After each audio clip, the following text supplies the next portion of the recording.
What are the ITTF regulations for forehand rubber? Have you ever wondered what rules govern the rubber on the forehand side of a table tennis paddle? Understanding these regulations can help you make the right choices for your game.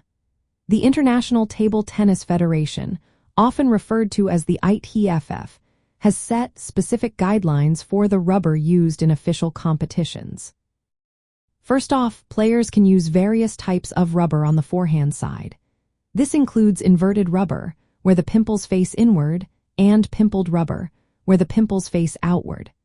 Inverted rubber is popular for generating spin and control, while pimpled rubber offers unique playing characteristics. However, it is essential that any rubber used is approved by the ITTF. Next, let's talk about compliance. The rubber must be listed on the ITTF's authorized list of racket coverings.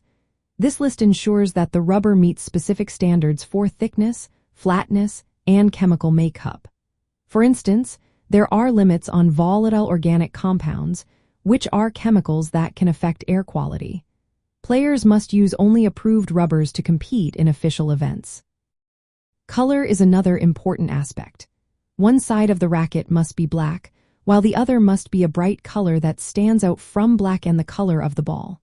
Since 2021, besides the traditional red, other bright colors like bright green, blue, violet, and pink are allowed. The forehand rubber can be either the black or the bright colored side, but it must follow this color distinction rule.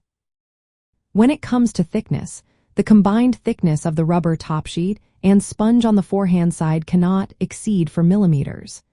This thickness affects how the rubber performs in terms of speed and spin. The sponge layer, which is the foam beneath the rubber topsheet, is required for inverted rubbers but optional for pimpled rubbers. Starting in 2025, the ITTF will introduce a racket control process that includes inspections before and after matches. Officials will check the flatness of the racket's surface, rubber thickness, and chemical compliance. If a racket does not pass these checks, players can switch to a backup racket that meets regulations. Post-match inspections may involve removing the rubber to verify compliance. Finally, when selecting forehand rubber, many players prefer inverted rubbers with a sponge for better spin and control. The hardness of the sponge can influence your playing style. Softer sponges tend to favor spin and control, while harder sponges provide more speed and power. It is essential to balance these factors while ensuring your rubber complies with ITTF rules. In summary, the forehand rubber must be ITTF approved, meet color and thickness regulations, and pass racket inspections to be eligible for official play. Choosing compliant rubber that suits your style is key for both performance and adherence to ITTF standards.